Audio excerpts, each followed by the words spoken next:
At 4:04 this afternoon, Chief Justice John Roberts announced the verdict that has never been announced in American history. Quote, on this vote, the ayes are 68, the nays are 32. 2/3 of the senators present having voted guilty, the president is convicted on all articles of impeachment. Under the Constitution of the United States, the president is removed from office effective immediately. The Senate chamber erupted. Some senators stood and applauded. Others sat stunned. Democratic senators embraced. Several Republican senators who voted to convict appeared visibly shaken by their decision. Senator Susan Collins was seen wiping tears. Senator Mitt Romney stared straight ahead, expressionless. The gallery, packed with journalists and citizens, broke into shouts of both celebration and outrage before being gavelled to order. And at 4:07 p.m., 3 minutes after Roberts declared him removed, the president posted from the White House, quote, "The Senate vote is illegitimate and void. I do not accept this conviction. I remain president of the United States and will not leave the White House." That post was written before the vote concluded. He was prepared to reject the verdict regardless of the outcome. Sources inside the White House report the former president spent the morning consulting with lawyers about defying a Senate conviction and had already drafted multiple versions of rejection statements. Subscribe to this channel immediately, because what I am about to walk you through is not the end of the constitutional crisis. This is the beginning of the most dangerous phase. The Senate has removed the president, but the president refuses to accept removal for the next hours or days. The United States will have two people claiming to be president with no clear mechanism for resolving who actually holds the office. This has never happened in 234 years of American history. Here is the math that created this crisis. 100 senators, 67 votes needed for conviction. 51 Democrats voted guilty. 17 Republicans voted guilty. Total 68. Exactly one more than required. The margin was razor thin. If just 2 Republicans had voted differently, the president would have survived. The 17 Republicans who broke party lines include Mitch McConnell, Mitt Romney, Lisa Murkowski, Susan Collins, Bill Cassidy, Ben Sasse, Richard Burr, Pat Toomey, Rob Portman, Tom Tillis, Shelley Moore Capito, Joni Ernst, Mike Rounds, Todd Young, John Thune, Roger Marshall, and Cindy Hyde-Smith. McConnell's vote at 3:52 p.m. was the turning point, when the Senate Republican leader for 17 years stood and stated guilty on all 3 articles it gave permission for others to follow. Sources report that 5 additional Republicans decided to vote guilty only after seeing McConnell's position. The final tally represents 17% of the Republican caucus voting to remove a president from their own party. That is unprecedented in American political history. No president has ever faced bipartisan conviction at this scale. Hit that like button right now if you understand the magnitude of this moment. The Senate just removed a sitting president who refuses to accept removal. The algorithm decides what breaks through. You decide whether this analysis reaches people who need to see it. At 4:15 p.m., the vice president took the oath of office as president in a conference room in the Eisenhower Executive Office building, not in the White House itself, because the former president is occupying the Oval Office. The oath: I do solemnly swear that I will faithfully execute the office of President of the United States. Under the Constitution, when a president is removed, the vice president becomes president. But this transfer happened outside the White House because the removed president refuses to leave.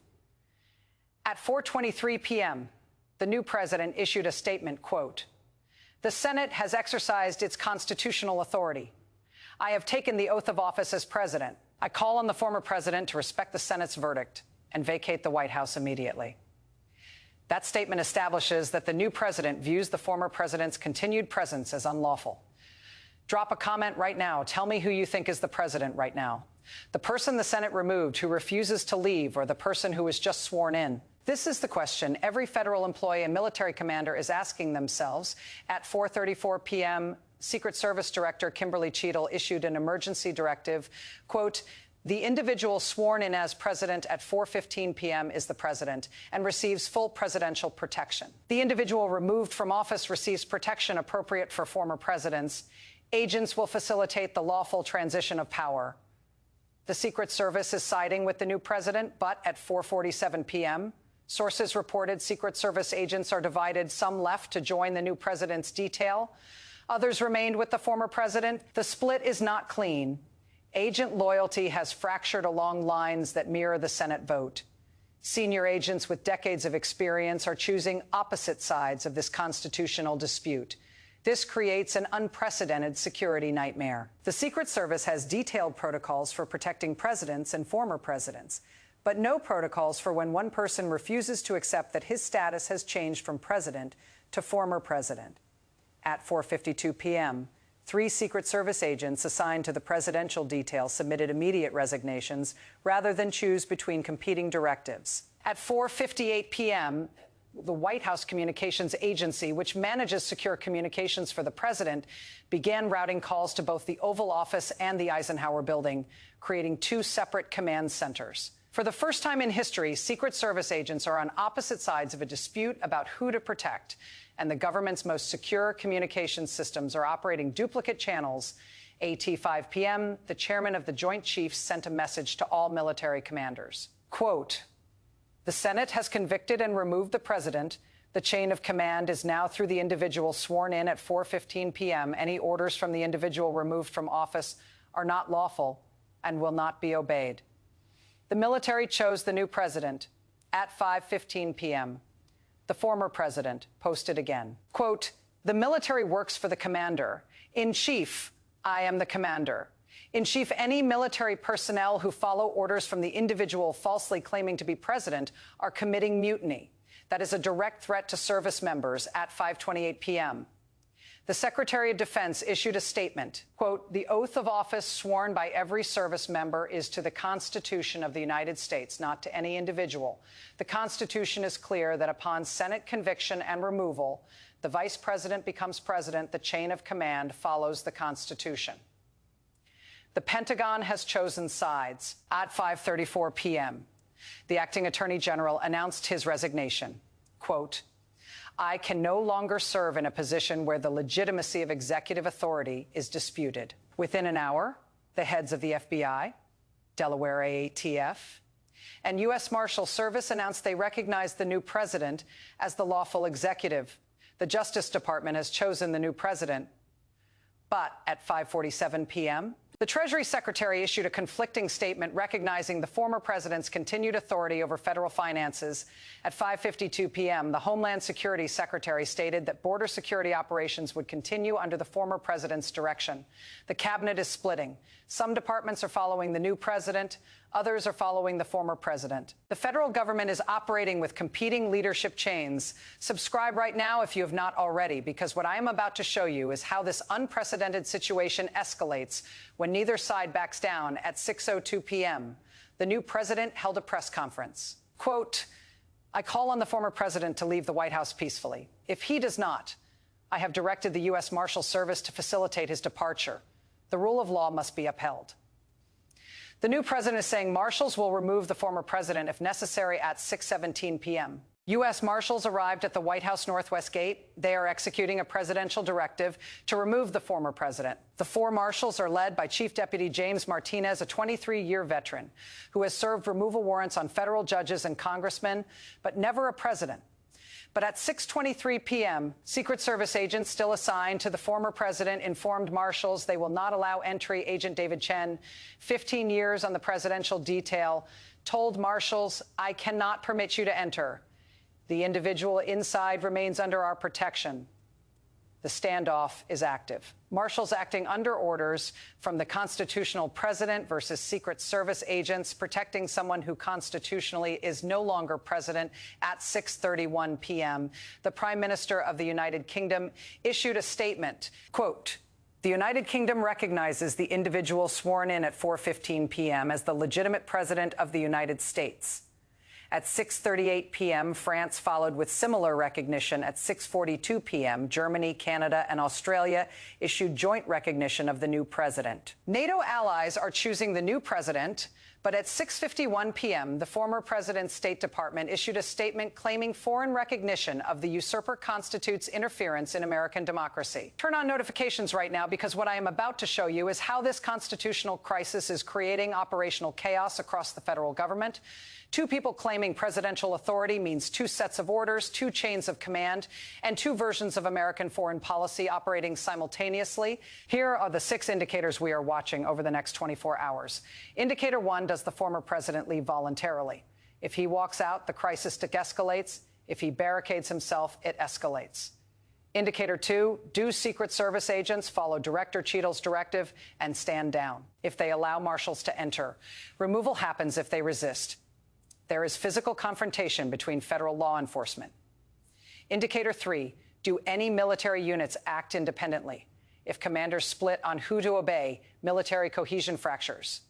Indicator 4, does Congress take action to support the new president? Statements recognizing the new president provide political backing. Indicator 5, do foreign governments recognize the new president? Allied statements add international pressure. Indicator 6, does the former president support collapse? If cabinet members resign and agencies refuse his orders, resistance becomes futile. Here are the 3 scenarios. Scenario 1, the former president leaves within 24 hours. Faced with isolation, divided Secret Service, military refusal, and agencies abandoning him. He walks out claiming he is being forced illegally, but complies to avoid physical removal. Legal advisors convince him that criminal prosecution for unlawfully occupying federal property is inevitable if he remains. This is the face-saving departure scenario. Scenario 2, the former president is physically removed. U.S. Marshals with Secret Service cooperation enter the White House and escort him out. No violence, but images of a former president being removed by federal agents become the defining moment. The images broadcast globally showing American democracy enforcing its rules. This is the enforcement scenario, scenario 3. The former president successfully resists. Secret Service agents refuse to follow Cheadle. Marshals cannot enter. The military splits. The government operates with 2 competing executives. Foreign allies choose sides. Markets collapse. This is constitutional collapse. Let me show you why this has never happened. The Senate held 3 presidential impeachment trials before today. Andrew Johnson in 1868 was acquitted by 1 vote. If he had been convicted, there is no question he would have left office. Johnson understood that Senate conviction meant removal. Bill Clinton in 1999 was acquitted easily. The Senate voted 50-50 on one article and 45-55 on the other. Donald Trump in 2020 was acquitted 52-48 on abuse of power and 53-47 on obstruction of Congress. In 2021, Trump was acquitted 57-43 on incitement of insurrection. 7 Republicans voted to convict, still 10 votes short. The pattern was clear. Presidential impeachments do not result in conviction. But today broke that pattern. 68 senators voted guilty. 17 Republicans crossed party lines, more than double the previous record. This is the first successful presidential removal in American history. But it is also the first time a removed president has refused to accept the Senate's authority. Richard Nixon in 1974 resigned before impeachment precisely because he understood the system. When it became clear the Senate would convict, he left voluntarily. Nixon respected the constitutional process even when it worked against him. Today's former president is testing whether the constitutional process can be enforced against someone who simply refuses to recognize its legitimacy.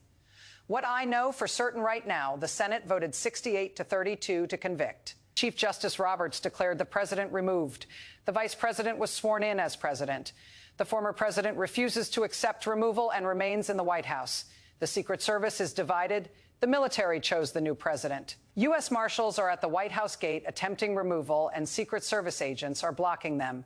This is the constitutional crisis reaching maximum intensity. If the former president can remain in the White House despite Senate conviction, despite being replaced, despite federal law enforcement attempting removal, then Senate conviction is meaningless. The impeachment power exists in the Constitution, but cannot be enforced against a president who simply says no at 7:12 p.m. As I am recording this analysis, the standoff continues. U.S. Marshals remain at the Northwest Gate. Secret Service agents remain divided. The former president remains in the Oval Office. The new president remains in the Eisenhower Building. Federal agencies are choosing sides. Foreign governments are issuing statements. The American government is operating with 2 competing executive authorities. The next 12 hours are critical. Either the constitutional system will prove it can enforce its most serious remedy against presidential defiance, or we will learn that constitutional processes only work when all parties agree to respect the results. The framers designed impeachment as the ultimate check on presidential power. They assumed that a convicted president would accept the Senate's verdict. They did not anticipate a president who would simply refuse to leave, stay with this channel, turn on notifications. When the standoff resolves, you will see the analysis immediately. This is the Senate exercising the most serious constitutional remedy, and a former president saying that remedy does not apply to him. One position will prevail, and which one determines whether American democracy survived its greatest test or whether we have learned that in America, power once seized can be held through sheer determination to resist constitutional authority.